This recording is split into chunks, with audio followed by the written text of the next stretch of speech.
Hi everyone, today we're still working on this page that we've been working on. We're going to have a go at this border part. I thought that would be fun. Now the first thing is that we have got flowers here and we've got lots of flowers down here and we've used every crayon in the box effectively. So trying to think about what do we do with these flowers up here to make them look a little bit different. Do we do them one of each colour from the flowers below? Could do that. And do the leaves with the same greens as below to tie it all together. Or do we do something completely different? I'm going to let you have a think about what you would do while we do the greens. And then I'll let you know what I am going to do. So I'm going to start with 38, which is one of the greens we'd been using for the leaves. And I'm going to start with the leaves here. Now I'm going to just try and draw out where I think the darkest parts of the leaf would be here. Let me pull that down a bit and hang on, let me just fiddle 1 minute. That's it. I'm not going to do this corner here. I'm not going to do the other corner because it will be identical, so I'm just going to do this side and let you do the other side on your own. Now what you could do is watch me do this bit or copy this bit and then pause it, do the other side. I think that would be a lot easier than doing all of one side, which is what I'm going to have to do. I'm going to have to do all of one side and then come back and try and remember what I did and do the other side or re-watch the video. So I would do them at the same time. And if you're quick, you might be able to do it without pausing the video, but I'm going quite fast at the minute, aren't I? So what I've decided to do is to do all the leaves with the same set of colours to make it tie in and to make it quick and easy. I'm just looking at this bit here and I've got no idea what that is there at all. I'm wondering whether to do it as a half a leaf. I think I am going to do it as half a leaf because I just don't know what else it could be. But if you've got some ideas, do it your own way, definitely. And let me know. If you know what it is, let me know in the comments. I'd love to know what it actually is. So there's that one. And then we've got the leaves up here as well. And as I said, I'm going to match them all together. I think that's... it looks more consistent, but all these are the same, so basically I'm putting a little bit of dark green on the base of each leaf. Now I'm just looking at what's going on here. We've got gaps here, that's a leaf there, so that's all of them done. So I'm going to put that one aside. And next colour I'm going to go for, do we graduate through all of them or should we jump? Maybe I will miss that one out, number 5. We'll go on to number 52 and we'll draw a little bit more out. So we're not going to go all the way to the tip. We're going to go over part of what we coloured and pull the colour towards the tip, but still leave a blank because we're going to go in with our third colour.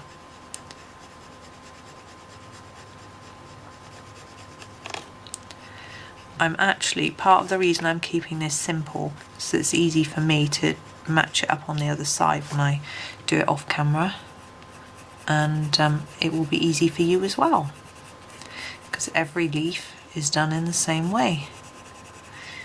And sometimes there's something nice and relaxing about having a repeat going on, and while I'm doing this I can think about these flowers.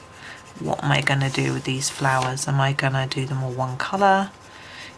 I had different thoughts that gone through my head as well. I could do them, should I do them in glitter pen? Should I do them in markers, fine liners, just to look a bit different? Or something like that, but I've decided no, I'm not going to do that. So I hope you can see what I'm doing with this one.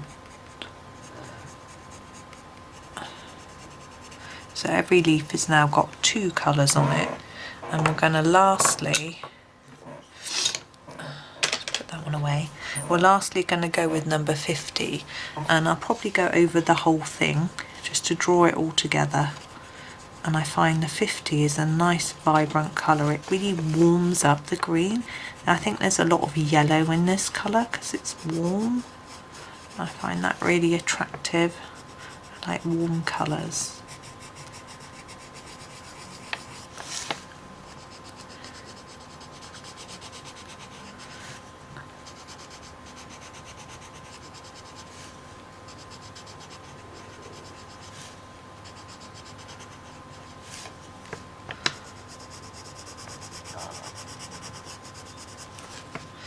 So we're just going over all of them in the same way. It's quick and simple. We've got this turned over piece here, which I'm just going to do in a light layer of this. So keep it really, really easy. And do the same thing with the ones over here that are tipped over, folded over. Not sure. Feeling a little tired now. Didn't have a good night's sleep last night. My son said he was awake a lot, so I'm wondering if I heard him moving around. Quite what, but hey ho. I haven't had to work today, so that's been rather nice, so quite relaxing. So a light layer there, and then quite hard over this one. It pulls it all together. There. Do a bit more on there and there we go.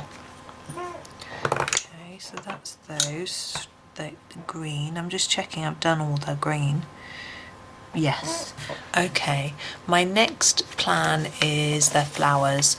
Now I have decided what I'm doing, and I'm going to do a bit of each colour from the bottom, so bring in a range of colour.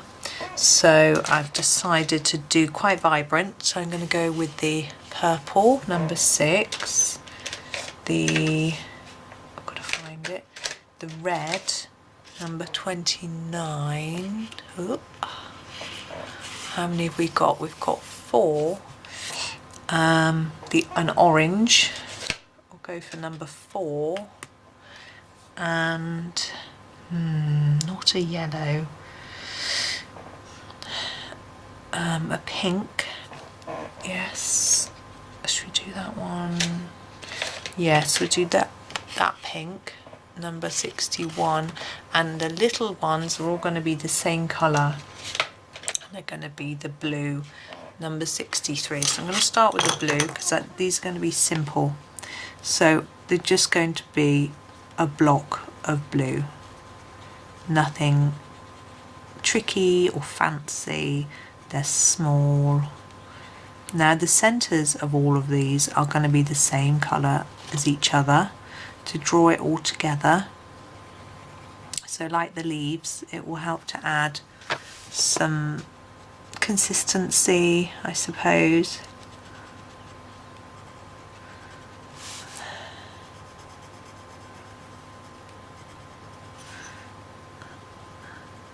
There we go.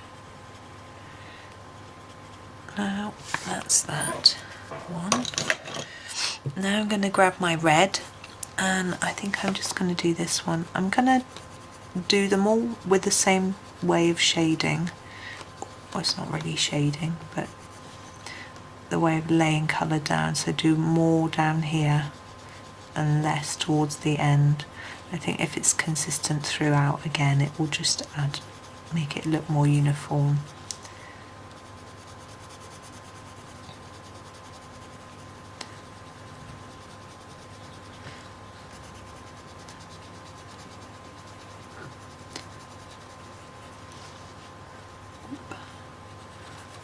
That one. Okay, and I don't want the pink, this number 61, right next to the red, so I'm going to do it here. I think it might have looked a bit odd right next to it.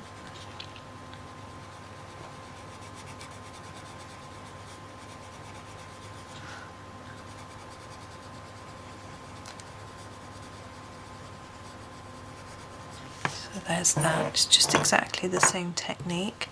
And the purple, number 6, we'll do this one. So more layers of colour here, fade out towards the tip.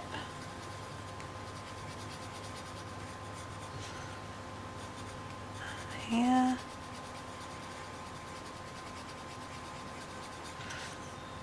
And here, same again.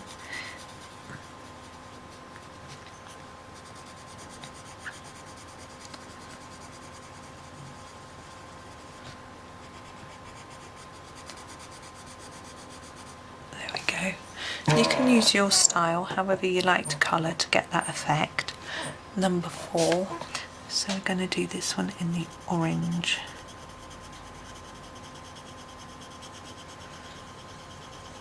I sort of sometimes do little round and round scumbling movements. I sometimes do lines. Just depends on how sharp my pencil is, the shape of the space that I'm colouring, different factors like that.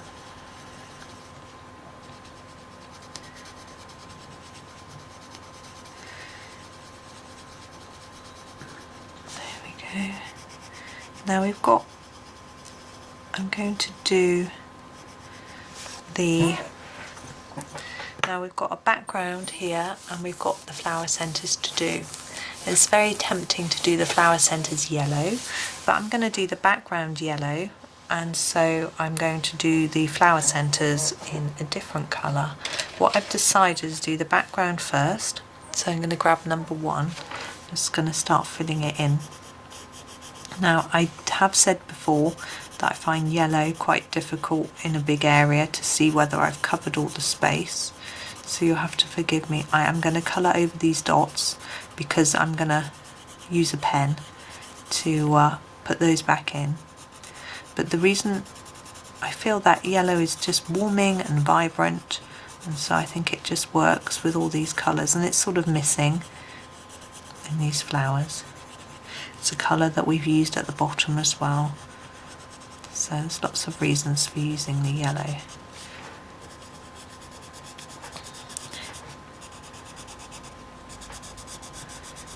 And the centres, I'm thinking about whether there's a colour that we could bring in that we've used, or whether we might want to use grey or black, or whether it might be better to use I don't know. I'm thinking grey or black is probably what I'm going to go for. So although we've got all this vibrant energy from the yellow, so it doesn't matter if they're a bit black.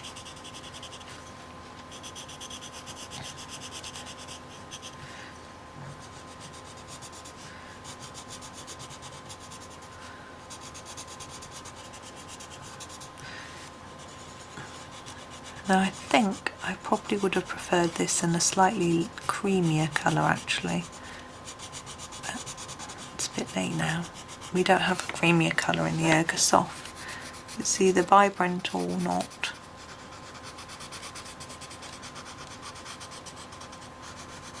So we're nearly there.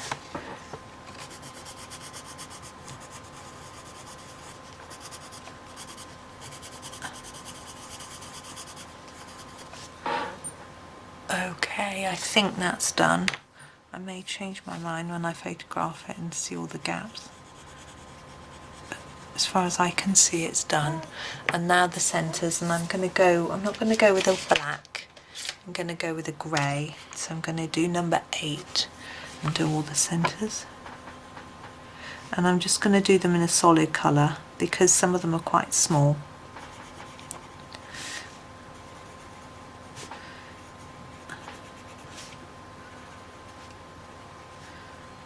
And I think these dots would look nice in a grey colour as well. So I have a grey pen here. This is a Staedtler Triplus Fineliner in grey, and I'm going to do all these dots in grey. Now if you're using a pen in any colouring book, test first, make sure it doesn't go through the page. When I'm colouring in pen you can never see. Make sure that you check to see if it bleeds through the page, because you'll ruin whatever's on the back. Now this is a planner. I'm not using the planner part, I'm just enjoying the pictures. So if this goes through to the back, it doesn't matter. And I will just check anyway. And no, it hasn't gone through, but I didn't press very hard. Some people are more heavy-handed than others, so that could be a problem. Excuse me. I've just got to wipe my nose again. Now, I've just noticed that we've got a bit in here which should be yellow in between the leaves. There we go. Now, in the centre here, we've got a bee, so we need to do him. Now, with a bee, I tend to start with the yellow, and I'm going to use number 11 to start with.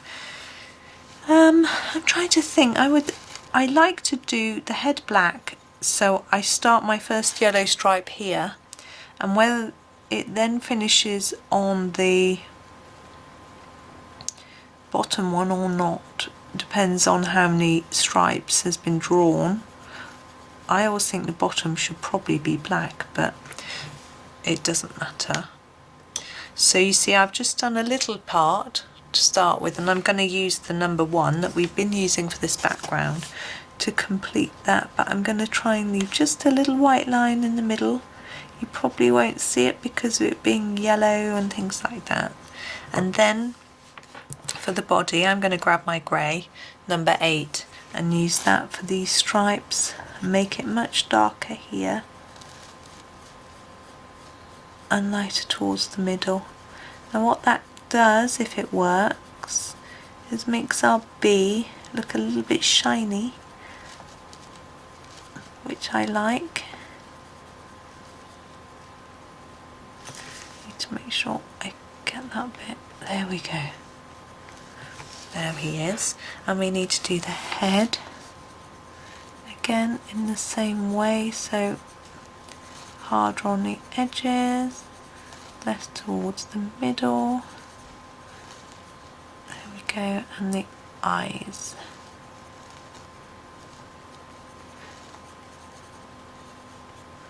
There, fiddle fiddle. Now the wings I usually do with a light grey. I've grabbed this one, number 80, and just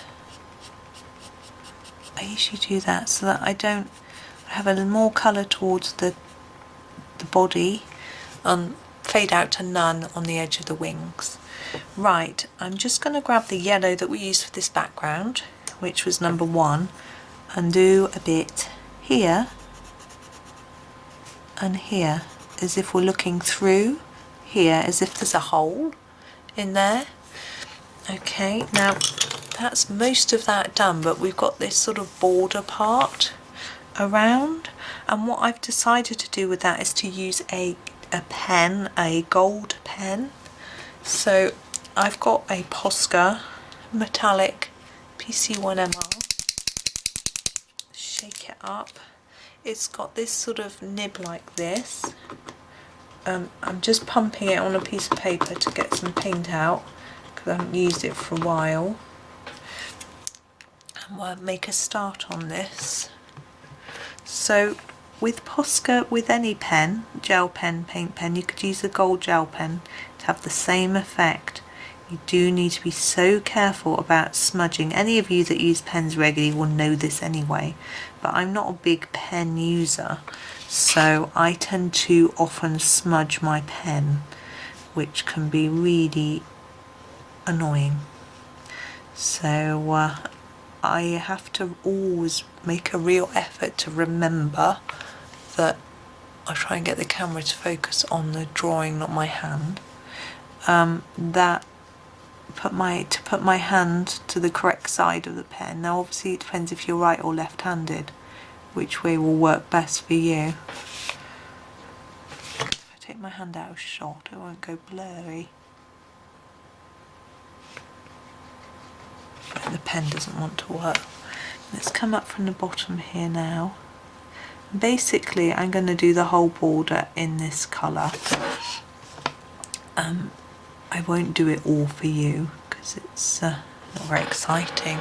Now when you get to a bit like this, I'm going to try to let the black lines still show and not paint over the top of them, because I want the pattern to show, because I've got no shading. I need to sort of show what's going on with it. Gosh, I find pen takes so much more concentration. I think it's because I'm worried about going out of the lines, whereas with pencil it's not so devastating. Now I've done that, I can't do the top line very well because that's wet.